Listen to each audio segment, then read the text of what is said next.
Okay. Good morning, and thank you for joining us here today as we talk about a public health threat that is currently being overlooked in Pennsylvania. We are here today to highlight my House Bill 977, which would protect anyone under 18 years of age from the harmful effects of tanning beds. The legislation would also regulate the indoor tanning industry, which is currently not subject to any state oversight. As we speak, thousands of young people across the state are dreaming about going to the prom. They are picking out their gowns and their tuxedos, deciding on their hairstyles, and making plans for a fun evening with their friends and classmates.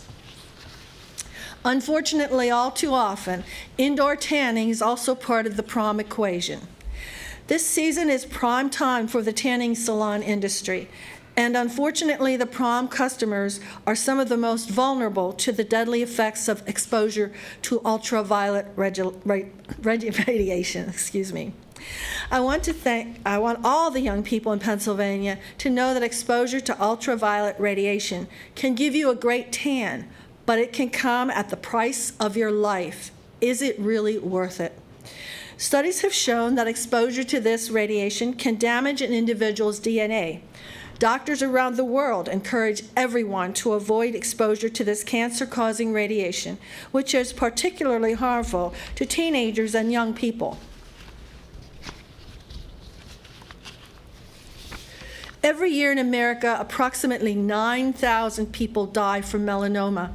Melanoma, the second most common cancer found in women 20 to 29 years of age, is linked to exposure to ultraviolet radiation, which comes from the use of tanning beds in addition to the sun. I have heard concerns about my legislation from some of my colleagues who believe that tanning should be a personal choice and that parents should be able to decide whether or not a teenager is allowed to tan. I want the naysayers to understand that teens who use tanning beds are 75% more likely to develop malignant melanoma later in life. That's right, I said 75% more likely to develop the deadliest form of skin cancer. We protect children by prohibiting their use of tobacco, which is also irrefutably linked to cancer. Indoor tanning is essentially a cigarette for the skin. We also ban them from consuming alcohol. We do not allow a parent to give permission to a teenager to buy cigarettes or consume alcohol. Likewise, for minors, we mandate seatbelt use, require bicycle and motorcycle safety helmets, and do many other things to help protect their safety. Let's also protect them from cancer by not allowing them to use tanning beds. Preventing tanning bed use by children is the best way to save on rising insurance costs for melanoma treatment, and it would save lives. Now I would like to turn things over to the real experts on skin cancer. I am pleased to introduce to you Diane Phillips. She works with the American Cancer Society Action Network as the Senior Director of State and Federal Policy for Pennsylvania. Diane.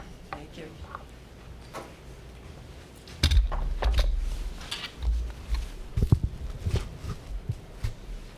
Good morning. The American Cancer Society has set ambitious goals for significantly reducing the rates of cancer incidence and mortality, along with dramatically improving the quality of life for all people with cancer. Along these lines, the American Cancer Society Cancer Action Network advocates for public policies that help reduce the risk of skin cancer associated with the use of indoor tanning facilities.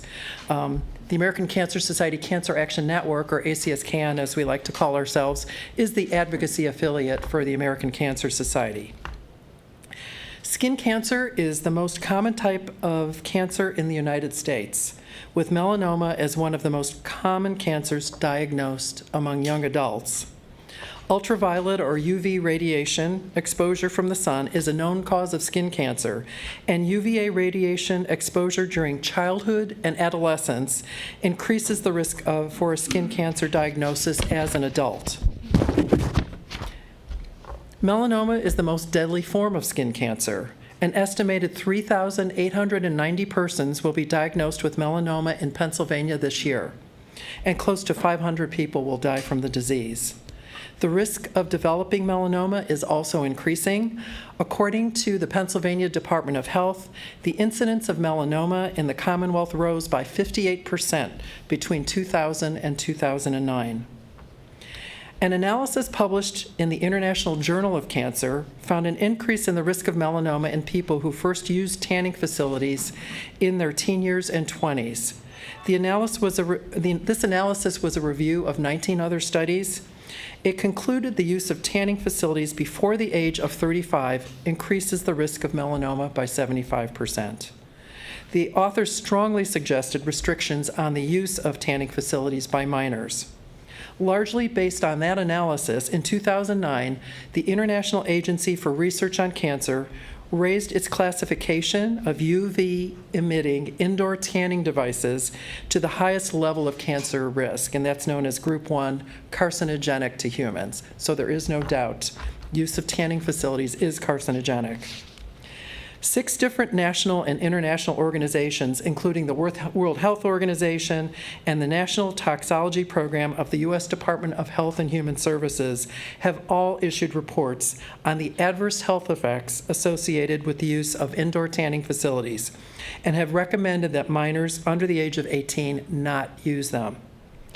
The American Cancer Society Cancer Action Network supports legislative and regulatory initiatives to protect the public from the increased skin cancer risk associated with exposure to UV radiation emitted by indoor tanning facilities. More specifically, we support initiatives that would prohibit minors' use of using these facilities.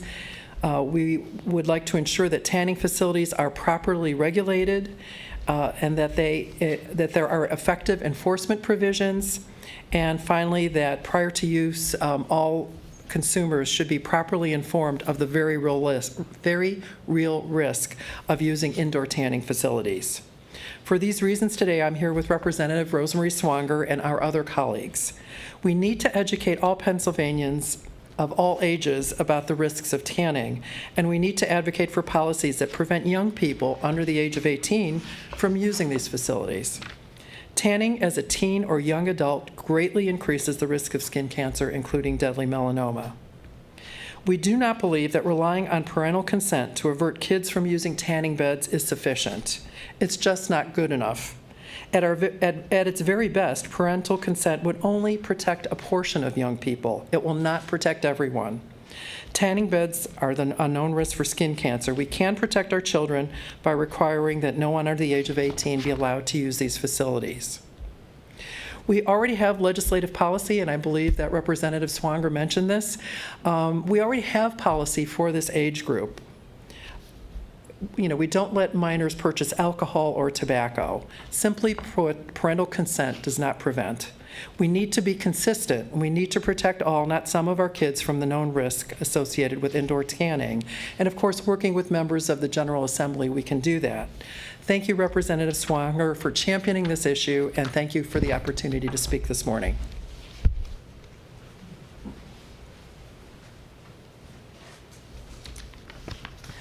Thank you, Diane, for your advocacy on this issue. Now we will hear from Dr. Rogerio Neves, who is an associate professor of surgery, dermatology, pharmacology, and medicine. He is also deputy director of the Penn State Melanoma Center and director of the Melanoma and Cutaneous Oncology Program. Dr. Neves. Thank you so much. Thank you very much for having me here. I will be brief, and Diane already helped me a lot. What is important to say is that I'm here representing the new consortium of melanoma centers of Pennsylvania. Next slide, please.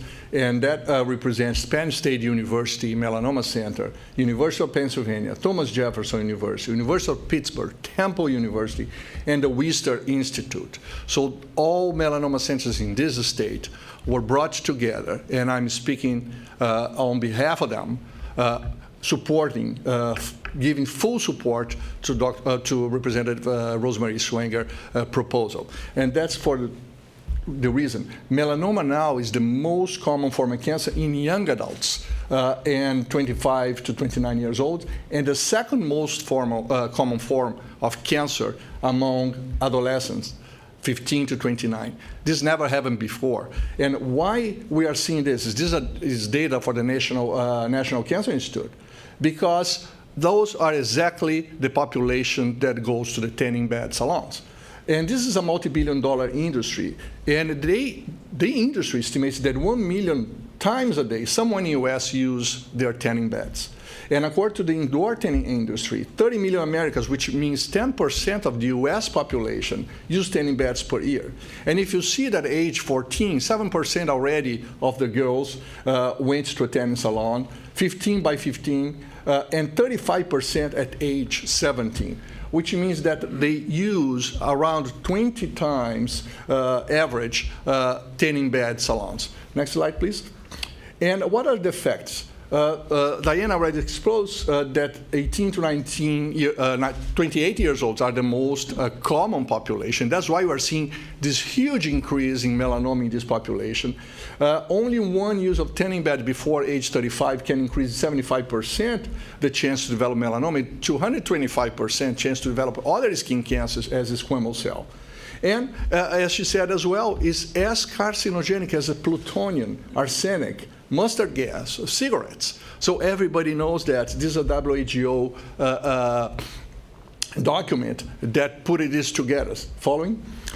And what is more important is, if you just go to the tanning salon, and this was a study that was, in fact, sponsored by NIH and developed by San Diego University, say, oh, I have fair skin, I'm 15, I have never used a tanning bed. How many times can I tan for the first week? And that was the answer. Next slide. 71% of the salons said you can do it every day. Next. So living near a tanning salon, it's a problem because 76% of the kids that live up to 2 miles of tanning salon use that tanning salon. However, next slide, if you don't have a tanning salon, this decreases. Look at this number, which is very impressive. This is the 110 biggest city in U.S. We have more tanning salons than Starbucks and McDonald's. And talking in Pennsylvania, next slide, that shows in Philadelphia we have 83 tanning salons, but 52 McDonald's and 23 Starbucks. In Pittsburgh, next slide, is even worse. We have 93 tanning salons, 35 McDonald's, and 25 Starbucks. Next. So the myths of health tanning, which are pretty much the tanning arguments that the industry use, is that melanoma is not UV related, or vitamin D is important. The tanning promotes vitamin D. It's not lethal, and tanning beds are not dangerous. And very quick, I can show you that this study published in Nature showed, next slide, that when you are exposed to UV, these are the number of mutations that a melanoma have that is related with the UV. So melanoma is really caused by ultraviolet exposure. There is no question about it. It's much more than anything. And was published in Nature. Next slide. Next slide, please. And also regarding vitamin D. When you have a vitamin D, we usually very easily get to a plateau. So if you stay in a tanning bed or if you stay outside, you're not going to produce more vitamin D, but in fact you're going to have DNA damage and sunburn. And this slide also shows very clearly that's not a use of tanning beds that's going to bring you vitamin D. Next slide. So does more sun exposure means more vitamin D? Next. The answer is no. Just more sunburn and DNA damage. And that's exactly what happened when you go to the tanning salons. Next slide. Another thing, these groups were already fined and charged, but misleading information saying that the kids have a deep year-round tan with safe ultraviolet light. There is no safe ultraviolet light. And they were fined by the Federal Trade Commission. Next. And the West House of Representatives already showed this false and misleading health information that are provided to teens by the indoor tanning industry. And their report from last year, next slide, showed that 90% of the salons state that indoor tanning did not pose a health risk. 80% of the salons said that it would be beneficial to their health. 75% of salons fail to follow FDA recommendations. And salons using many approaches to downplay the health risks, mostly of indoor tanning and targeting teenage girls in their advertisements. Next slide. One more important thing, parental laws do not work. More than they are not sufficient. We know they do not work, and I'm going to show you the next slide. I am a Brazilian. I was born in Brazil, and I was part of the banning of tanning salons in Brazil. And this shows that Brazil leads the world. We prohibit within the Brazilian territory the import, recipients, donation, rental, commercialization, and use artificial tanning device for cosmetic purposes in the country, because all the steps that were tried, parental control, everything did not work. The kids falsified. It's very easy to manipulate. There is no control. There is no reinforcement. The only way is to ban or to age limit, or as Brazil took the lead and change and stop completely, even commercialization. Next slide. So artificial tanning damage, no tan is worth for dying for. And that's the important message that we have to give here, and that's why we are supporting RoseMarie Swanger proposal in this bill. Thank you very much.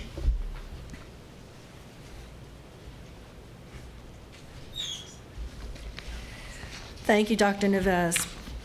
And I want to make it clear that my goal is not to ban tanning beds entirely. You know, as one of my colleagues said, adults have the right to make stupid decisions. You know, we let adults smoke, and we know that causes cancer. But when we talk about children, in my opinion, they don't have the ability to reason and to make rational decisions. They are more influenced by their looks, by their peers, other factors that lead them to take risky behavior. So my goal is just to keep our children, our teenagers, out of tanning beds. And that's what my legislation would do. Thank you, Dr. Neves. You've done so much to advance the research and treatment of melanoma. Thank you for contributing to this legislative effort as well. Now that we have heard from the experts, I also want to share with you the human side of melanoma. For those of you who are wondering why I am so passionate about this issue, it is because my family has a personal history with melanoma. You will now hear my sister-in-law Sharon's story, who will briefly tell you why my proposed legislation is so important to her and other melanoma patients. She will also tell you about the cost of her treatment. Sharon. Good morning. My name is Sharon Swanger, and I'm a stage 4 metastatic melanoma survivor. Statistically, based on the diagnosis that I had, the chances of me even standing here before you today are almost less than 10%. I've never used a tanning bed. I abused my skin the old-fashioned way.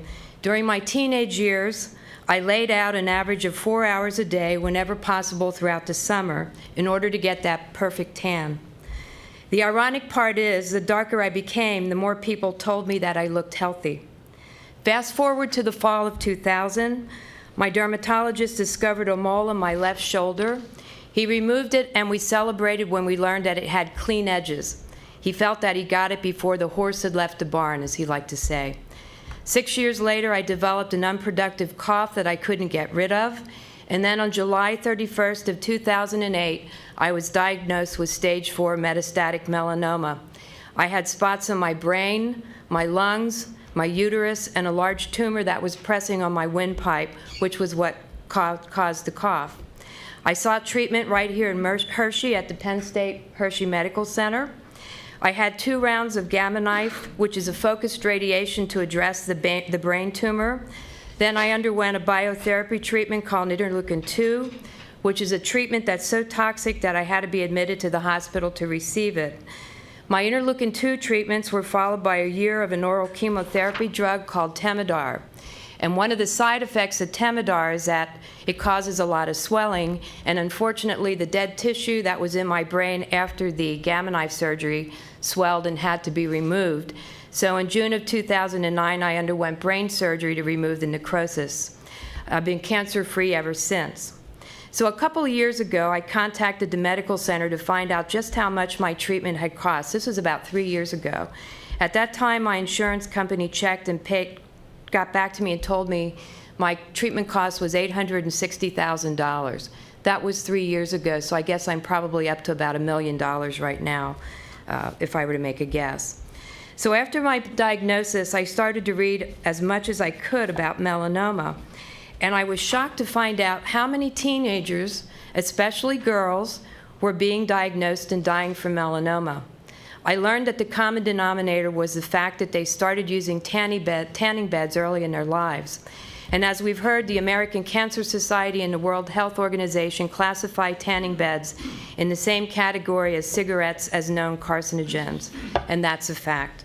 So RoseMarie and I had many discussions about the dangers these devices pose to our teens. She visited me while I was in the hospital and saw firsthand how not only that disease, but the treatments can ravage a patient's body. She decided that she wanted to do something to protect teens from having this happen to them, and that's why we're here today. She was able to connect the dots between the science, what the science documents, and the results of using tanning beds, which is unnecessary, premature illness, and sadly, much too often, death, especially in young women. Melanoma is melanoma, no matter how somebody gets it. Whether it's by abusing your body in the sun or using tanning beds, the disease is the same. I wish that I could go back in time and make better choices about how I spent my time in the sun. Sadly, many of the young women who use tanning beds aren't around. They fell victim to melanoma and aren't here to speak out and talk about what happened to them, the tanning bed users. They weren't as lucky as I am, and I'm going to live the rest of my life with the fear that there's one rogue cell still in my body, just waiting to spread the cancer again throughout. I also have to tell you that I live with a certain amount of guilt, wondering why beautiful young women over here like Jen didn't survive and I did. I ask myself every day. So let's get this done, so more don't have to fight this battle and possibly die. Or if they do survive, live the rest of their lives wondering if it will come back, or live with the guilt of surviving. Thank you very much.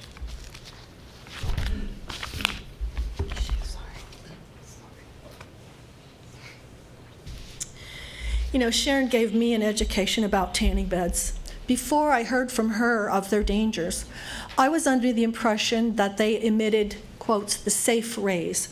And that was what the tanning bed industry had been telling us. The UVA rays are the safe rays, and they are actually healthy for you. They give you a base tan, so you should always tan before you go on a vacation into a sunny tropical area. And also it gives you much needed vitamin D. And I learned that that was a fallacy, really. That was a fallacy. We know now that they do cause melanoma and that people are dying from their use.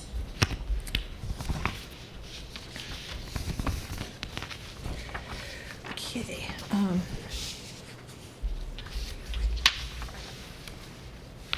think somebody took some of my papers. I'm sorry.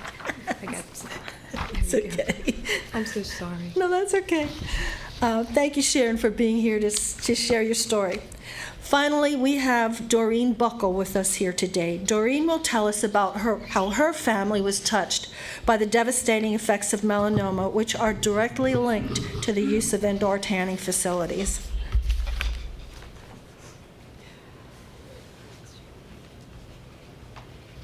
Good morning. I'm here today to tell you about my daughter, Jen, which is the first picture up to your right. Jen was diagnosed January 7th, 2011, with stage 4 metastatic melanoma. We were told it had spread to her brain, her lungs, and her liver.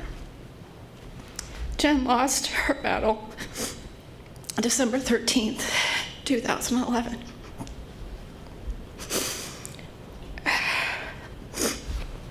Jen had started using tanning beds before her senior prom. It escalated when she was on her own.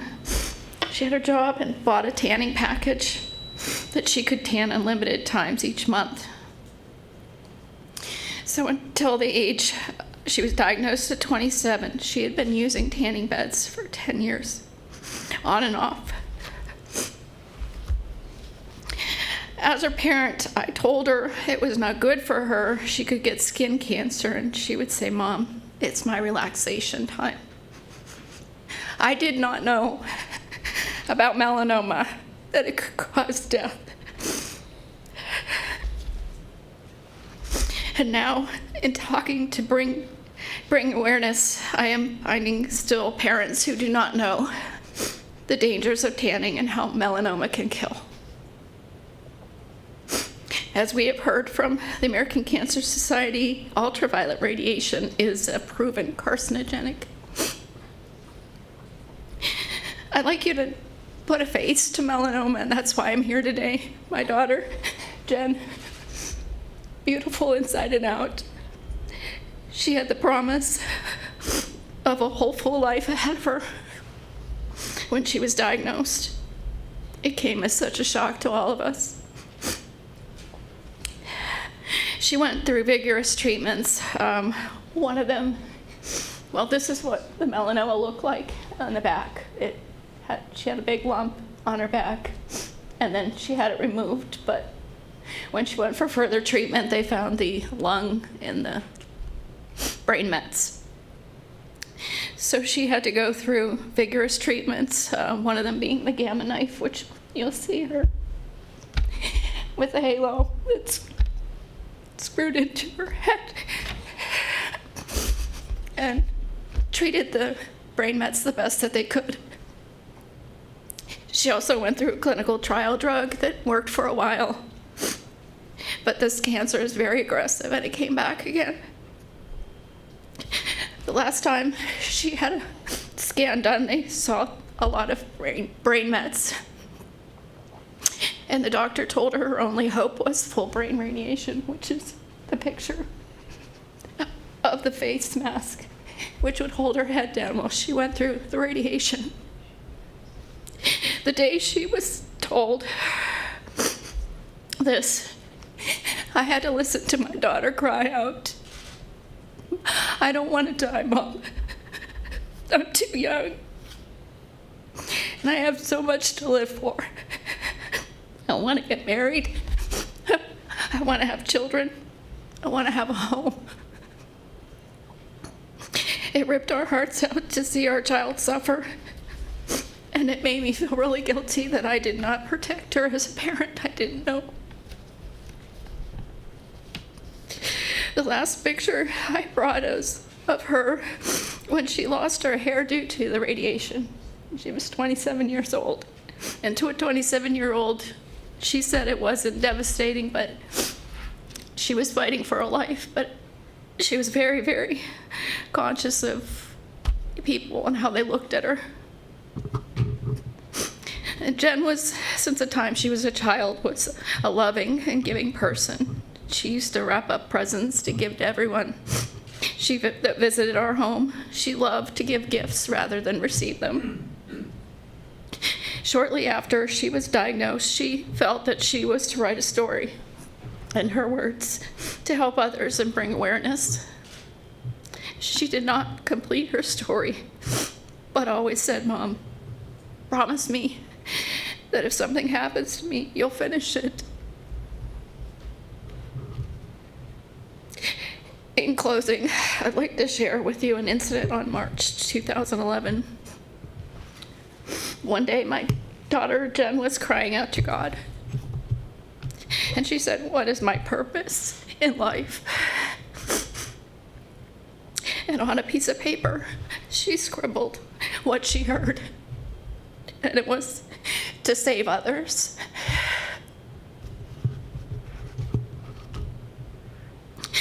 As Jen's family, we're asking you to help protect our young from the use of tanning beds, and to please support this bill so we don't have any more deaths. Thank you. Thank